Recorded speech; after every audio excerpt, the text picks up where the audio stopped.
GA4 or Google Analytics 4 is here. It's a reality.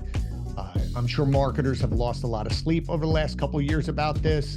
As someone said, it's like flying a plane and building it at the same time. Every day, Google is adding things to this. We're learning as we go along because it really is a whole new set of analytics that are starting at zero. There's a lot of reasons that this is happening, and my guest today is going to share some of those reasons as to why we had to level set and start at zero and why we can't keep the old data from Universal Analytics. She also talks about how to simplify our approach, trying to make it understandable so that all of the marketers out there can use this new analytics to help have better marketing through better data. She's one of the best educators that I've run across. Her passion is contagious. I love chatting with her. She's been on the show before, and I wanted to bring her back because this is a huge topic right now in the world of marketing. So let's dive into today's episode of You're in Charge Now What? With Brie Anderson.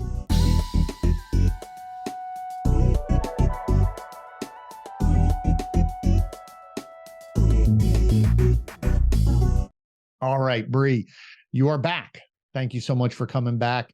Always one of my favorite guests. I think you have the record. I think your episode is, if not, it's the highest viewed. It's definitely in the top 2 or 3. So of all of my guests. So I had to get you back on here.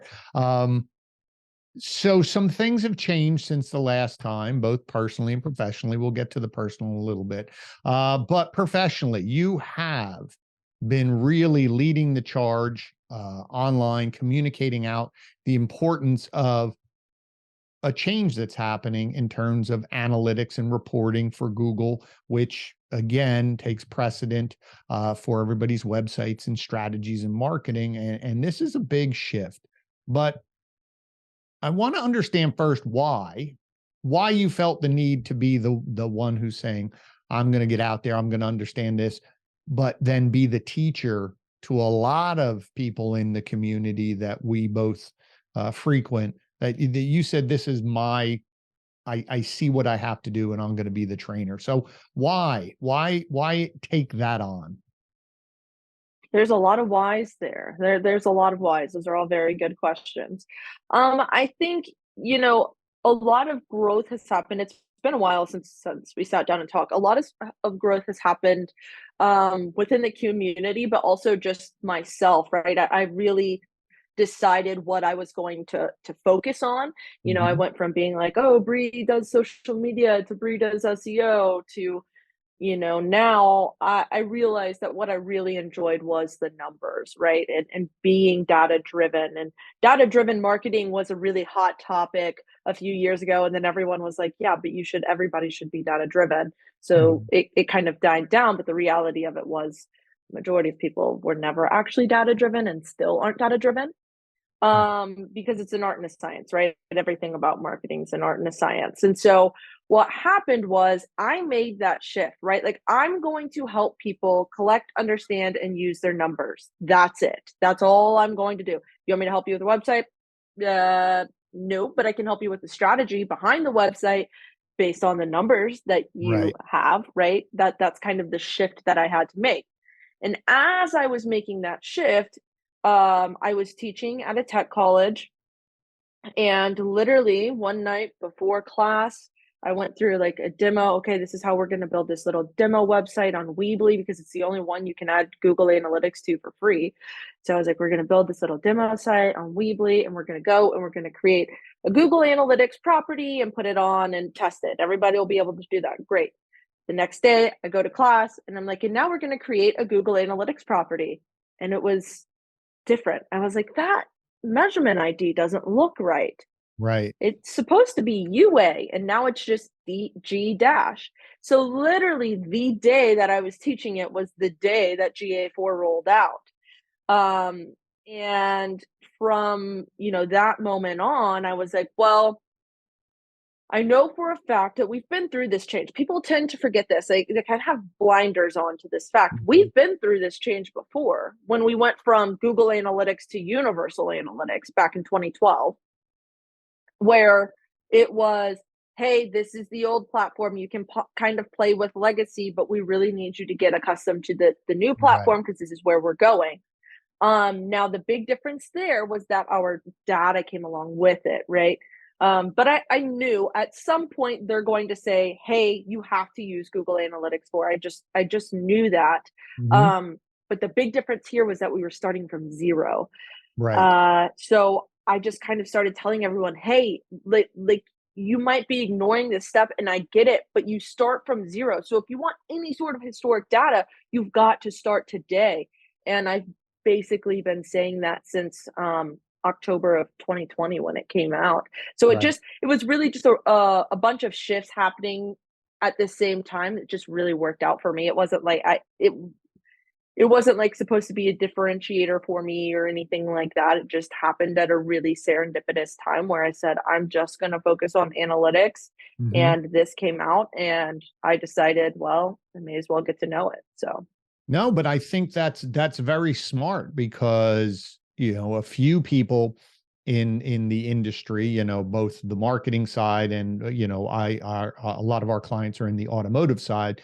So a lot of people were putting it off. I think initially, I think a lot of people were just thinking this is going to be typical Google. They'll threaten you with a date and then they'll kick the can down the road and we'll wait. And well, it's not really this year, it's next year. So I think a lot of people still are in panic mode over these last, I guess, few months because the date's the date and nothing has come up where that I've heard that Google's going to postpone anything. They definitely postpone that you can still have your old data for a bit, but eventually, to your point, is that's going away.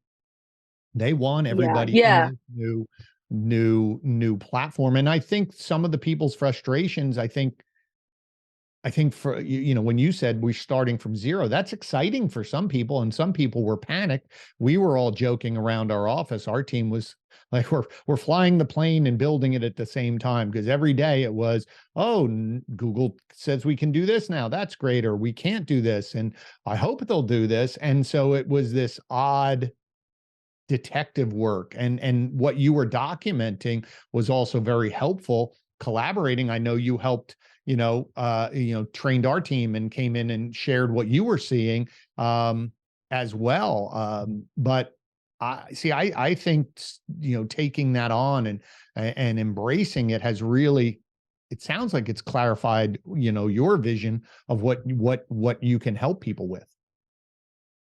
yeah, absolutely.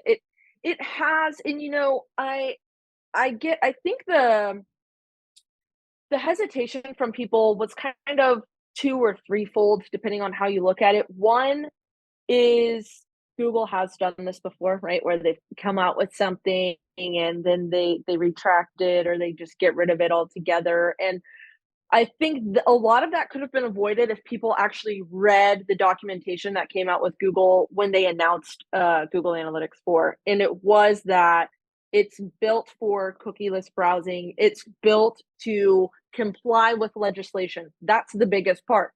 They couldn't keep universal analytics around much longer because it was already being deemed as illegal in multiple countries. And as data legislation continues to grow and continues Right. to be an issue that people talk about and that, gets passed, then people are no longer able to use Google Analytics. So the reality of it was Google Analytics 4 had to start from zero because it had data that was illegal. It was being stored in ways that were not legal and compliant. And it wasn't built to Mhm. be a compliant analytics software because there was no such thing as compliance when it was built in 2012, you Exactly. know?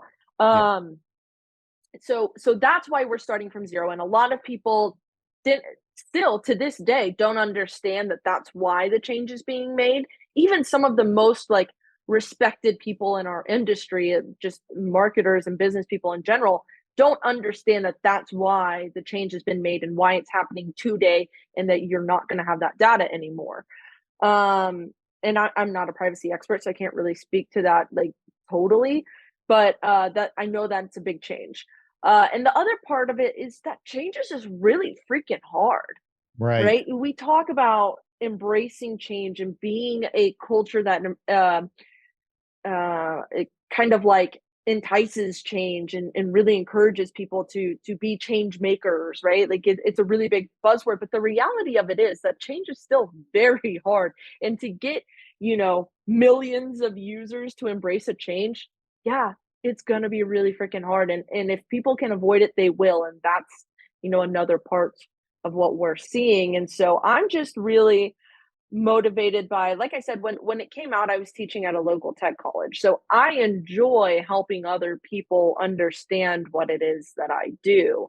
I've always kind of enjoyed that. So it was just a natural step for me to take what I was learning and you know, kind of share that with people. Right.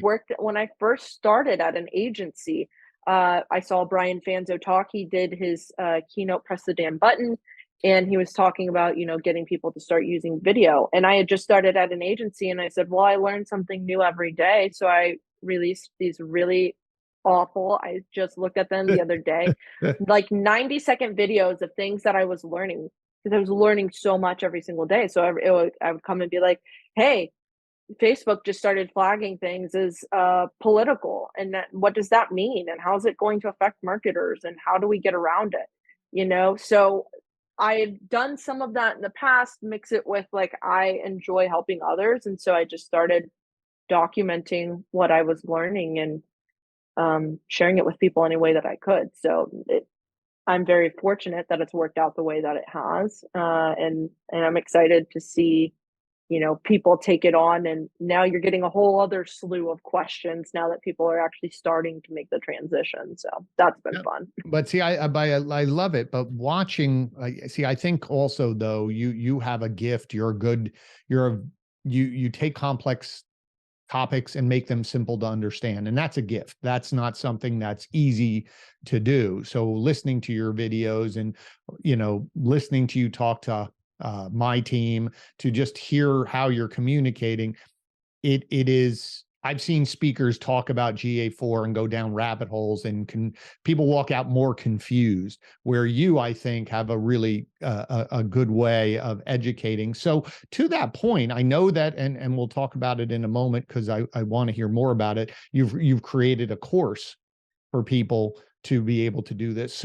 But on that, what's the easiest way for someone who's listening to this and saying, you know what, I've put this off, meaning, or, my team, I think, is handling this. What's the easiest way for someone, the layman, the business owner, the person who's not in the weeds of all of this, where can they go to understand what this new platform is, why, as you pointed out, why it's being done, and how to use it? Yeah, so I would say some of those things live in different places. So understanding why it came to be, Google actually has its own blog. It's kind of like a newsroom where they talk about their releases and things like that. And they've only released probably 5 on analytics since the launch of GA4. So really getting through those things is going to be very quick, but that helps you understand, right? Right. Why Google is making the changes, because it talks about, yeah, it's the analytics platform of the future is what they called it. But they do get in the weeds of like, right now we're in a kind of an interesting time where data legislation is coming out, and iOS 14.5 came out and everybody lost the ability to track iPhone users. That's Right. huge. That's like 40% of all traffic on the internet or something crazy. I just made that number up, but I know it's very large. No, it's a But large, listen, it's a yeah, large, we saw the dip and getting yeah, our clients compliant, and we saw the dip in the data of just being able to say, well, here's a big gap of people we can't follow anymore. yeah. And then you have, GDPR and CCPA, which is Europe's compliance legislation, and CCPA is California's, where you have to like users have to physically opt in to having their information collected. Um, right. So there's kind of like a blog post about that. There's a blog post about attribution and how it's not the same of what it is. And so attribution is just like, where did this, you know, conversion come from? Was it somebody that came from Facebook, or was it somebody that came from Google? Well, Right. now there's so much back and forth on the internet. You probably go to a website 2 or 3 times, or even more, from multiple devices when before making a decision, especially if it's a somewhat large decision. So attribution has changed, and the things that we can record has changed. And these blog posts go over each of those things. So I highly encourage people to go to the Google Analytics newsroom, or the Google newsroom, and look at just the analytics tag. Like I said, there's probably 5 articles from the last 2 years, all worth reading. As far as like understanding how the platform works, this is where things get hard. Google Analytics 4 is highly customizable, which is great because it can make things easier, but it's awful in the sense that you almost have to customize it in order for it to really work for your Right. business. So, I mean, really, it's kind of one of two things. One, you're going to have to spend time in there just fiddling around and figuring out where things live and what buttons do what. But also, asking questions on the internet, whether you're on Twitter or you just go to YouTube and watch YouTube videos, or you join like a Slack community, like the Measure Slack is really good. People are answering questions there all the time. The nice thing about all this is that everyone's going through it, and you're not alone in the fact that you're having to make this change. Right. Everyone is having to make this change. So that's been something that's been kind of nice to see, is that there are communities built for tackling the issues that people are having in this migration, because everyone's going through it. So, Right.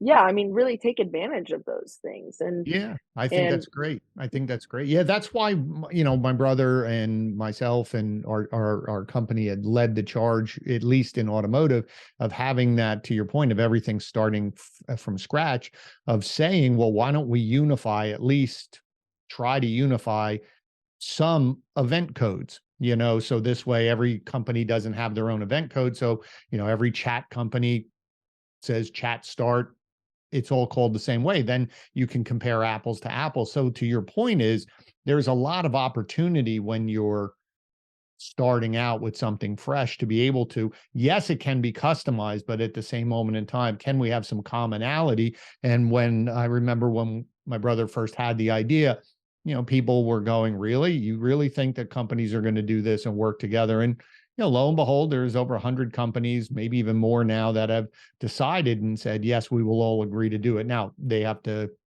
some have released some of these events, some are in production, but the idea, like you're saying, is that we can learn, we have an opportunity to adapt and adjust this platform to what we would like it to be, versus having to cobble together, as your point was, 10 years of universal and getting frustrated and everybody doing their own thing. So I really love that. So since we're talking about resources, I would be remiss if I didn't ask you, the course that you've built.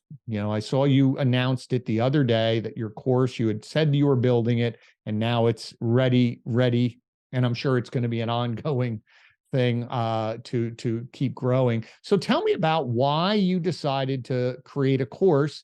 What's the goal of this course? What can people expect when they purchase and join this? So tell me a little bit about that. yeah, so the course is basically just answering the questions I get the most often. How do I filter internal traffic? Why am I not seeing this here? How do I do this? Right? The things that you get asked the most. Right. It answers those questions, but it also goes through, for the folks that use Universal Analytics, it says, hey, I know you missed the platform. You hated it before GA4 came out, but we're not going to talk about that. We're going to talk about how GA4 is still related, still has all the same information. This is just where you find it. And part of the course too is, like, kind of to your point, um, taking this opportunity to really sit back and go, what things were we tracking in Universal Analytics? Were they doing it correct? Like, were we doing that correctly? And uh, like, let's probably document this. So something that I've seen working in marketing and specifically working in analytics for the last 10-ish years, is that it gets passed from team to team, right? Analytics properties get passed from team to team, whether that's from agency to agency or from internally. We said that IT holds it, and now marketing holds it, and now Right. web dev holds it.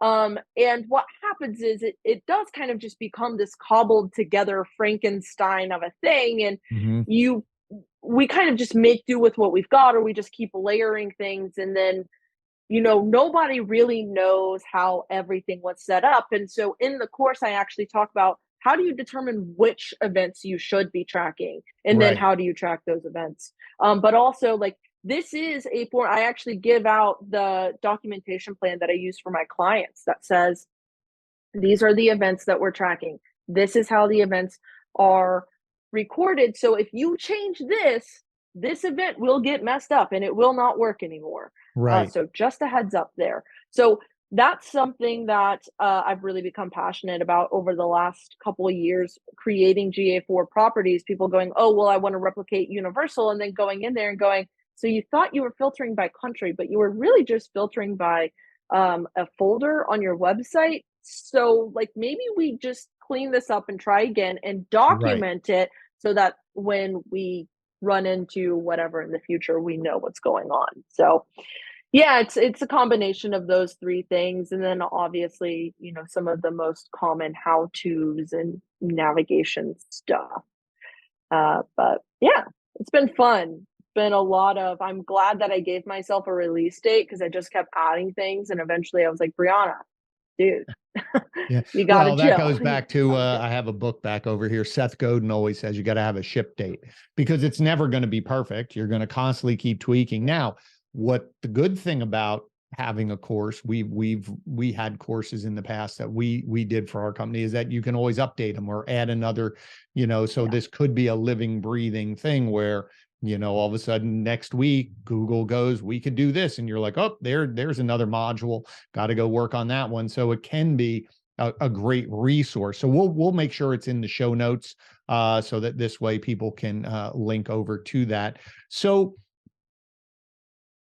what's the hope for you and your clients and all of this? How, a year from now, what is what's your hope that GA4 is going to bring in terms of analytics, as you started out, being able to find the data that's important, to use the data correctly? So what's your hope that a year from now GA4 is what?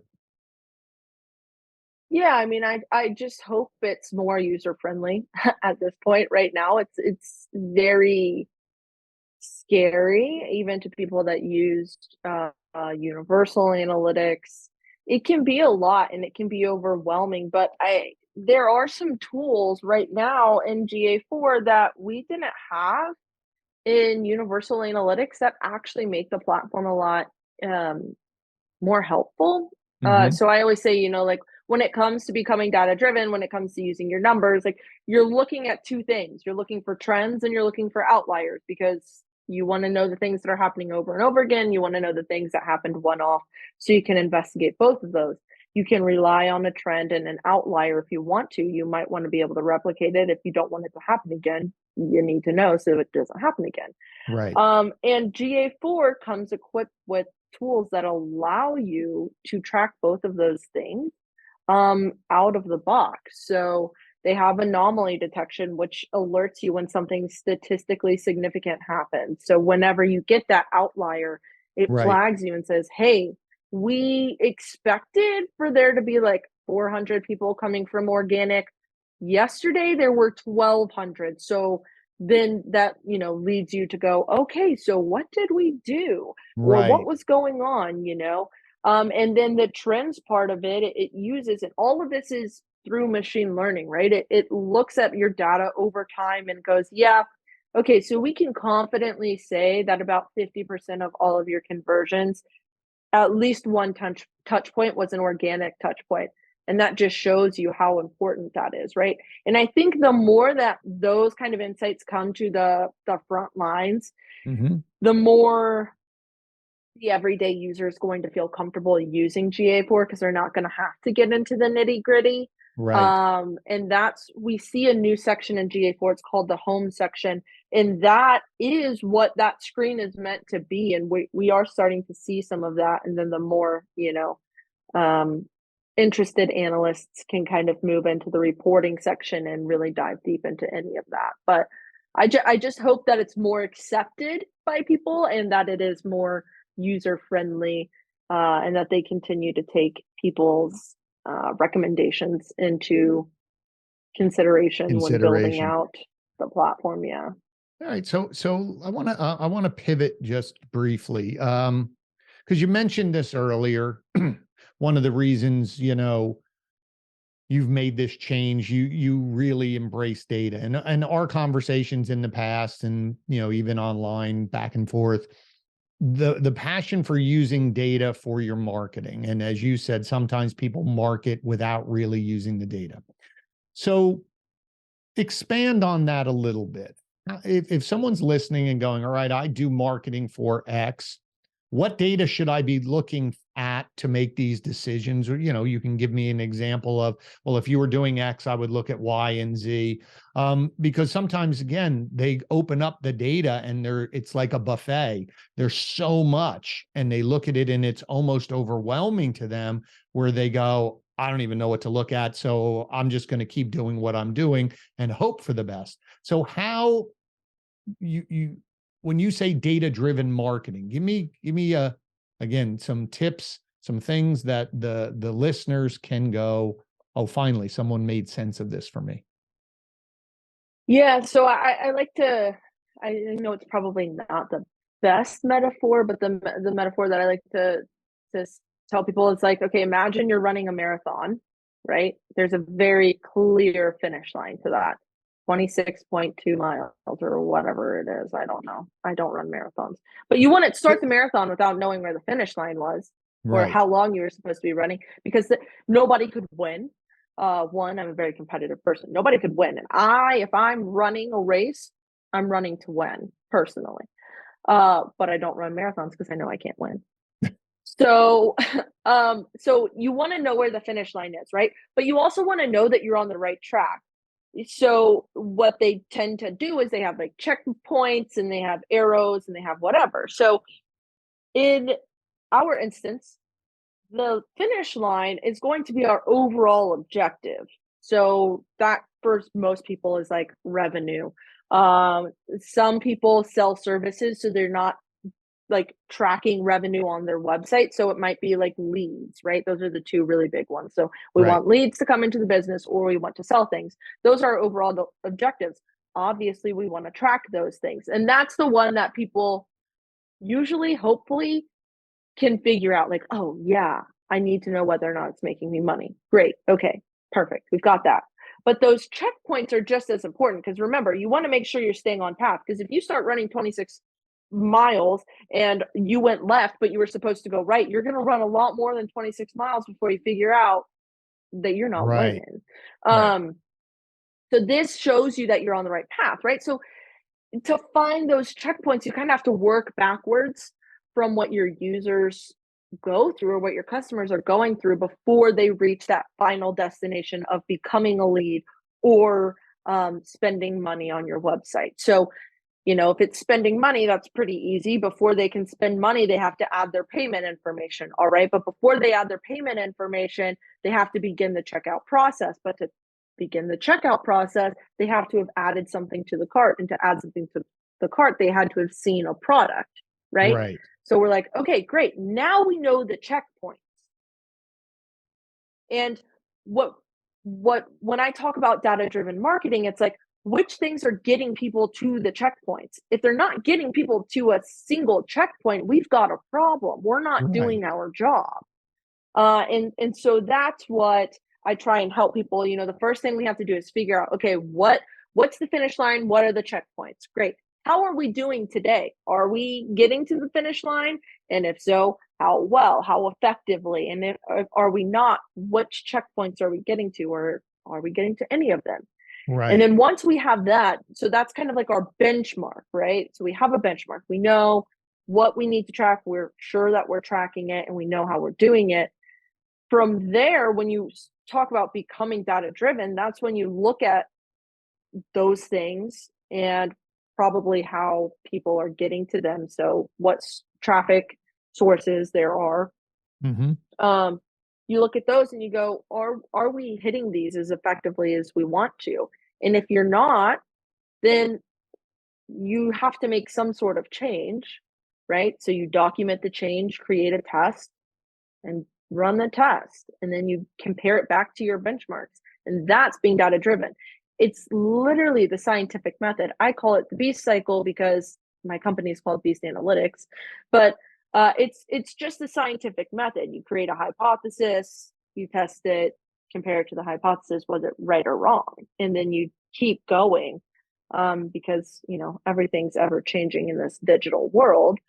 Um, but yeah, it sounds complicated. It really doesn't No, have to be all but that see, complicated. I actually I don't think it's complicated. I think you explained it very well. I think the problem is that people haven't documented each of those steps. I call it, I've been Yeah, talking about it, calling it the missing delta. So for instance, to your point, if a company wants leads and they're doing marketing and they're getting X number of leads. So someone, like you were saying, someone has to get a lead. That means they have to fill out a form. So either sometimes the form's there or they click a button and the form pops up. And then a lot of times they're celebrating the leads and going, I spent X on marketing and I got Y number of leads, good, bad, and different. But the missing delta could possibly be, and that's why I like measuring each step, is, well, how many people clicked the button and didn't fill out the form? Right. So now we're missing. So if I got 100 leads, but I had 500 people click, I missed 400 something. So now the exactly. data starts going, well, what do I have to do? What could I do differently? Test, like you're saying, maybe I don't have to require phone number and email. Maybe it's one or the other, or I just need their first name, whatever it is, to see, can I close that gap? Then, like you're saying, that's why I like the idea of working backwards, because then you're saying, okay, well, we had these people click, but then, well, how many people came to the page but didn't click? Right. So now we're Yeah, yeah, finding that delta and we're going, how can we get more people to click and then move it down? And then how many people came to that page first, or did they come from somewhere else? And like you're saying, is measuring all of your marketing with data. But what I like, and I hope all of the listeners are understanding this, a lot of times sometimes marketers do it, and sometimes business leaders do it, is we look from the top down of what we're spending and yeah, what we're getting, and then what's out here. But all of those steps in between, that's why I liked working backwards, where you were saying, well, if we got that, they had to do this first. So they had to put in a payment. And well, before that, they had to put something in the cart. And before they did that, they had to go to a product page and see the product page. And before they did that, they had to come to the website, or they had to click on an ad to get to the product page, to get to the cart, right? And measuring all those steps. And then the other point that I really liked is that idea of changing one thing. Like your test is one yes. thing, and then we can measure One against the variable. benchmark. What? Right, right. But I think Yeah, yeah, that's really a great point, and I'm really glad you clarified that. Is all of those steps, and it's not good or bad, and it's just data. You can interpret it each hmm way, but it's understanding those variables, those deltas, so that you then have the ability to say, well, what do we want? Now, that's why I liked your word. What's the finish line? The finish line is, I missed 400 people. I'd like to get it down to 300 people. Okay, well, that's our objective. That's our finish line. What are we going to do that? And then we're going to test that and yeah, see if we crunch, right? And so I love that. I really like that, because again, data sometimes is what I liked. Again, yeah, you connected your data through a purpose versus, well, we could look at all these variables and all of these things, but they're not really connected towards your objective. And I like that wording, checkpoints along the way. So really great comment. So for you know, as we're sort of wrapping up a couple things here, what do you see in marketing? Like for you're out there, and whether you're saying, oh, I can help you with strategy, what should companies be focusing on in terms of either messaging or marketing, or, you know, what are you seeing over this next year? I mean, there's AI we could talk about and all the rest of that fun stuff, but like from a business perspective, what do you think is catching people's eyes or messages to really help your company, a company, stand out in a very crowded marketplace? I mean, I honestly, I don't think, I know most people won't agree with this, but I don't think it really, like, fundamentally is changing. I think the big thing is, like, you one, there's been talks of a recession, or, Hmm. what's gonna happen with the economy, we don't know. That's a really good kick in the butt to start tracking your numbers so you can actually know, right, like, where money's being made and really optimize that for, your return on investment. So that's one side, and obviously that's the side that I play on a lot. But the other side of it is just, like, listening to your customers and what they need and what they want, and showing up for them authentically. That word gets thrown around a lot, but, like, Right, just being humans and interacting in a world where we're going to start to see more and more and more non-humans interacting in the sense of artificial intelligence, whether that's, I mean, they can make videos now of some random stock video person, right, giving information about your product or whatever. And the only way that you can stand out from that is to actually be a human that actually shows up and actually talks to your customers about things that actually matter to them. But I don't think that's any different than what we saw when we saw the rise of social media and mass marketing and commercials and the radio and whatever.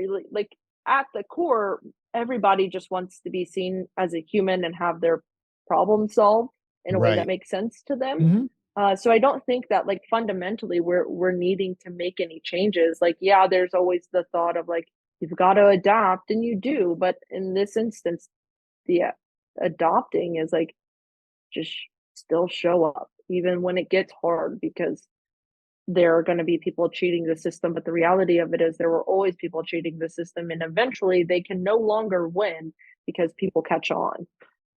So we're going to be working through some stuff, but I Right. don't think it's all, we don't need to be cynical about it. No, I like that, because I think that's very important. What you just said is that I think I heard somebody say it the other day, and it was just so crystal clear, where they said, you know, we all have to remember what we want as a consumer.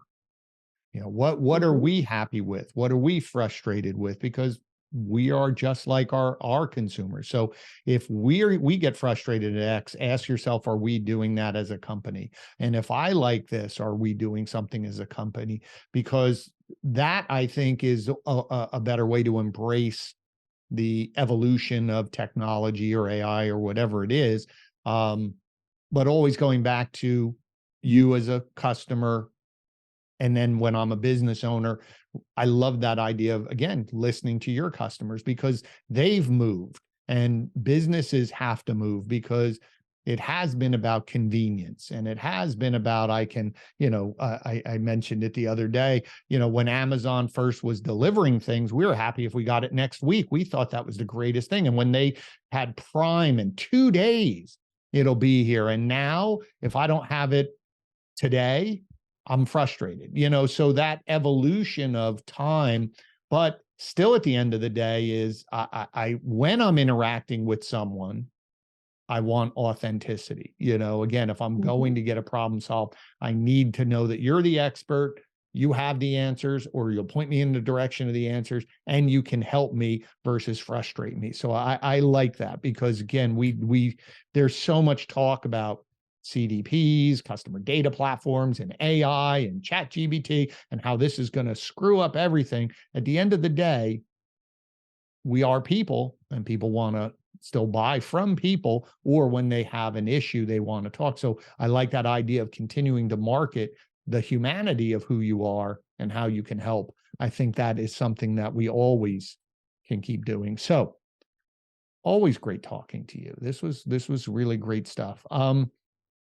So end of each show, ask 3 questions. So it's time for you to get the 3 questions. Number 1 is, what are you reading, listening to, or watching that's inspiring you that you would share with the audience? Yeah, I'm reading Everybody Rewrites by Anne Hanley, Oh, which great book. is the second iteration of her book, Everybody Writes. And it's so good, and it actually hits on so much of what we just talked about, like, how do you show up authentically you, and how do you come across as that in writing? So good. That book is so good. But I will tell you, it makes reading other books hard because I'm reading that one, and then I have, like, a leisure book that I'm reading, and I'm like, "God, this is terrible." So be careful. This is your warning. I know Be it was Yeah. when I read her first book, and when I read Stephen King's book on writing, was very inspiring. And then you're right, you read certain books, and all of a sudden 30 pages in, I go, nah, not going to do it. Yep. Not going to waste my Yep. time. And that. Second question, what's one thing that you are personally working on for yourself that a year from now, you're going to look back and say, I am glad I invested the time to do this? Hopefully, it's releasing this course. I think that it's something that can be really beneficial to people. I didn't realize how much I enjoyed, um, knowing that it was going to educate people, I guess, like, Hmm. creating that kind of content, right? Where it's really Right. like how to, and knowing that you're answering the questions that people have continuously. So hopefully it's that. Um, yeah, hopefully we reap some benefits from that, and hopefully we can keep it up to date and interact with people and create a community of people that are willing to help each other and share their findings. I think that would be great. Yeah, I think that's a great idea. I think that if it's anything like in the past, you build communities very well, and you have a lot of respect. I think it's going to be needed, because even as I had mentioned before, our company, when we were doing the automotive standards councils and trying to do this, and even having just talking about GA4 in general, there's so many people who are there with their hands raised to say, I need help, but also tons of people who are collaborating, saying, oh, I found this to help the greater good, versus just keeping all the secrets. So I love that. I'm going to be a big cheerleader on the side and help promote it and get it out as well. Lastly, talked about a lot of great things. Appreciate your time. If there's one thing that you hope the listeners get out of our conversation today, what's the one thing you hope they walk away with? That they're not alone in change. Obviously, we're talking about GA4 a lot today. It's really relevant. Maybe 18 months from now, it's not going to be relevant, and people can stumble across this and know that there's another change coming on, whether that's robots taking over the world or whatever that might be. But just knowing that, like, this is generally a change that affects a lot of people. There are multiple changes that we go through every day in this digital world, as business leaders, as marketers, as salespeople, as whatever you identify as. Um, and really, this is just a sweeping statement in general, but there are a lot of other people going through the experiences that you're going through, and it might be frustrating, it might be heartbreaking, it might be whatever it is, but you're not alone in that. And I think that anytime you can tap into a community that's going through the same thing, in this instance, it's literally anyone using Google Analytics. Um, Anytime you can tap into that community, it's going to make your life a lot easier. And, you know, people need other people. So show up for others as well. Even if you're one of the people that's like, no, I love this change. Great. Show up for the people that don't, Right. and help any way that you can. Um, there's no reason to, like you said, hold those things super tight to your chest and hide them from people. There's no reason for that. If other people wanted to do it, they would do it. So Right. just share it. That's great. That's great. And I love the fact, again, that is so relevant, not just to GA4, but to everything. Is, what you think is commonplace, somebody else needs that. So get there, build the Hmm. community, be present and share. So where can people find out more about the course? Where can people connect with you, both for your company and you personally on social media? Where should they go? Yeah, if you want to connect, Twitter, I'm always hanging out on Twitter. It's just Brie, like the cheese, BRIE_E_Anderson. I'm on Twitter a ton. That's mostly where I connect. I put videos out on YouTube every once in a while when I get my act together, those are mostly like tutorials, how to, that kind of stuff. And the courses, so if you go to beastanalyticsco.com, you'll be able to find the course there. Yeah, so I just really look forward to connecting with more people and getting more questions, because they always lead me down rabbit holes, finding Great. something new. Great. We'll link all of that up in the show notes. One of the little things that we did also and maybe it would help for you, for people, was we created a WhatsApp group. And so that way, we have different groups and people are just in it all the time, asking questions and sharing things. So, that might be something for people who are taking your course or whatever. It could be a GA4 WhatsApp group. And then then that gives a forum for everybody just right on their phones to talk. So that was just something, an idea. So anyway, thank you so much. I'm really happy for you. You have a new addition to your family. I'm just very excited for you. As I've said to you before, and honestly, you're you're such an impressive person, and you're always very generous with your time. And, I just love connecting with people like you, but you should be very proud of what you're doing. Just keep doing it. You're on the right track. I really think this is a really good time for you, and what you're going to share, I think it will reap a lot of benefits for you. So again, thank you so much for your time. Audience, you know what to do. Please, if you found value in the conversation we had today, I know there's someone in your network who is not just freaked out about GA4, but also change in general. Please share this episode out. Brie shared a lot of great information. Don't forget to subscribe and like. We're here every single week with topics to help you become a better leader. And again, there's a lot of places for you to consume content. But the fact that you spent some time with Brie and me today, that means a lot. And so again, thank you so much. Please make sure that you come back every week. Our goal here is to help you become the best leader that you can be by sharing new tips and strategies. So as they say at the end of every episode, you're in charge. And now Brie gave you some new tips to help you become that leader that you want to be. Thanks so much. I'll see you guys next week. Brie, I hope to see you sometime. Yeah, let's do it. Thanks for having me. Take care.